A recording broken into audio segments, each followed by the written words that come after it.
Welcome to another radical edition of Comet Algebra. This video is for Algebra 2, Chapter 7, Section 5, Dividing Radicals.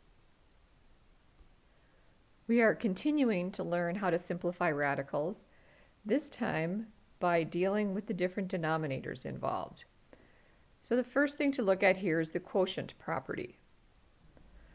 And it says when you have a fraction under the radical sign, you can split it up into the numerator with that same root and the denominator with that same root. And then we go on to talk about when is a radical simplified. And it is simplified when we have no perfect powers, which is what we did in the last section, removing any perfect powers. And there's no fractions under the radical.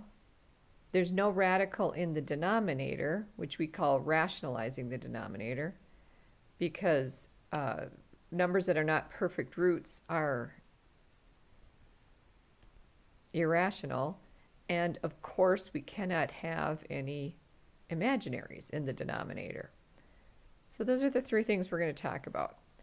This part here is a recall. Remember, when you had something like this, 3 divided by square root 7, you learned in Algebra 1 that we can't divide by that irrational number, so we multiply by square root 7 over itself.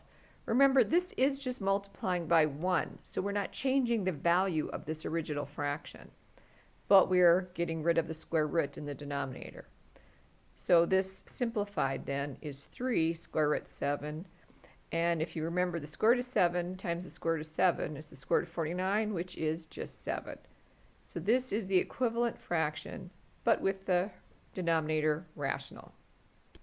In our first example, let's look at how we rationalize a cube root. Now, under this cube root is 2/12, which can be simplified just like it always was. You were able to do that. You can simplify this to 1/6.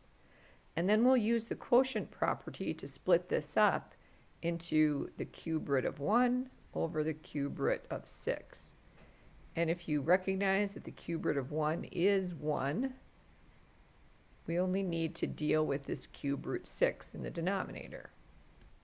Now you cannot follow the same process we used to rationalize a square root in the denominator. I'll just show you. If you thought, and this is wrong, so don't do this, if you thought that you could rationalize this by multiplying by the cube root of 6 over the cube root of 6, this would give us cube root 6 over cube root of 36. But the problem here is that 36 is not a perfect cube. So this exercise got us nowhere. So I'd like to go through the process. Of course, we have to multiply this by something. We have to choose our multiplier wisely to give us what we want. And what we want down here in this denominator, we want a perfect cube. And since we have the third root of 6, I think we'd all agree that the third root of 6 to the third is a perfect cube. And then our denominator would be 6. So the question you ask yourself, if this is what I have right here, what do I need to multiply it by to get here what I want? So I have the cube root of 6, and I want the cube root of 6 to the third. So thinking it through, I need my multiplier to be the third root of 6 squared, because I will be adding these exponents and I want them to add up to 3. And of course, our multiplier has to be equal to 1, because when you multiply something by 1, you don't change its value. So we need to multiply the cube root of 6 squared over the cube root of 6 squared. So now if we multiply this, we end up with the cube root of 36 over the cube root of 6 cubed, which is a perfect cube, so we can do that. We end up with the cube root of 36 over 6. So just to repeat, look at what you have here. Look at where you want to go. You want to go to a perfect cube, and then choose this multiplier to get you there.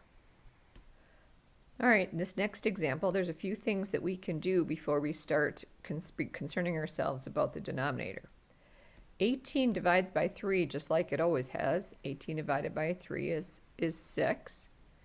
And you can take this negative, square root of negative 1 is I, and we're left with the square root of 3.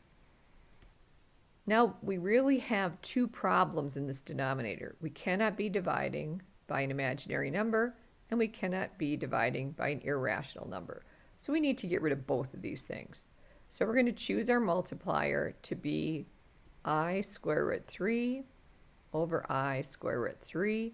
Just to repeat myself, the multiplier is always equal to 1, because when you multiply something by 1, you have not changed its value. So in my numerator then, I have 6I square root 3. And in the denominator, I have I times I is I squared. Square root 3 times itself is 3. And we know that I squared is negative 1. So let's keep simplifying this. I can do this 6 divided by 3 and get 2. 2I square root 3 over I squared is negative 1. And I can just bring that negative 1. I can divide the numerator, and I could write this as negative 2I square root 3 for my final simplified answer. Right, to simplify this next one, the only issue we have here is this I in the denominator. The 3 is fine. It can be in the denominator, no problem. So I need to multiply this fraction by I over I. Remember, my multiplier is equal to 1. I'm going to put this in parentheses so I remember that I need to use distribution here to get 2I plus 6I squared all over 3I squared. Doing the substitutions, that negative 1 is equal to I squared gives me 2I minus 6 over negative 3. And we can do a little bit of simplifying here.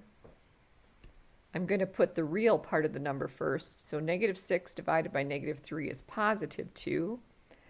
And then we'll just leave this 2/3 in front of the I part. And that is our final simplified answer. Just want to remind you that the standard form of these complex numbers is that we do put the real part first. We learned that it was A plus BI for the standard form. Okay, fractional exponents in the denominator must be simplified. So I need to come up with a multiplier here. So before we do that, let's think about where we want to go with this. In the denominator, what I'd really like to have is 3 to the first power. Put that over here. And what the first power is going to look like, because I'm dealing with fifths, this is going to be 3 to the 5/5 power. And so I'm going to come over here now. This is what I have. This is what I want.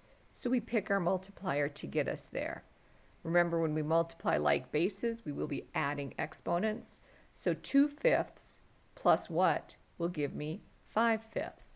And 2 plus 3 is 5, so this exponent has to be 3/5. And so we're going to multiply top and bottom by 3 to the 3/5 power. This gives me in my numerator 5 times 3 to the 3/5, and in the denominator 3 to the 5/5, which is 3 to the first power, which is just 3. And then we just keep our numerator because we can't multiply them. They are not like bases. So that is the simplified answer. The fractional exponents in the numerator are fine. We just need to take care of the fractional exponents when they're in the denominator. Last example here.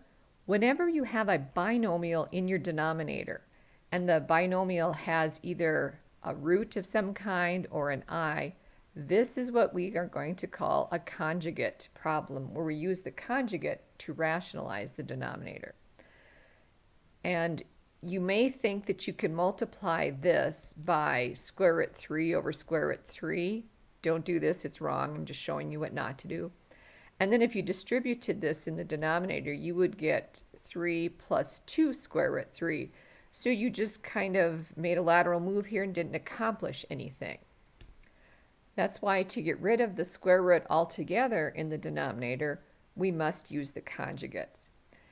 I think it's helpful to put everything in parentheses because then we'll see the foiling. Otherwise, it's easy to miss. So I'm going to put these in parentheses and then I'm going to FOIL both the numerator and the denominator. All right, please check my filing, make sure you agree. And we already know going in that when we multiply these conjugates, if we do it correctly, we should have no square roots left when we simplify it. And here we see that we have a minus 2 square root 3 and a plus 2 square root 3 that add up to 0. So let's do some simplifying now. 8 square root 3 plus 2 square root 3 is 10 square root 3. And then we have minus 19 all over 3 take away 4 is negative 1. And so we can just divide that negative 1 into our numerator to get negative 10 square root 3 plus 19 for our final simplified answer. All right, now you have all the knowledge you need for section 7.5, so have a radical time with that.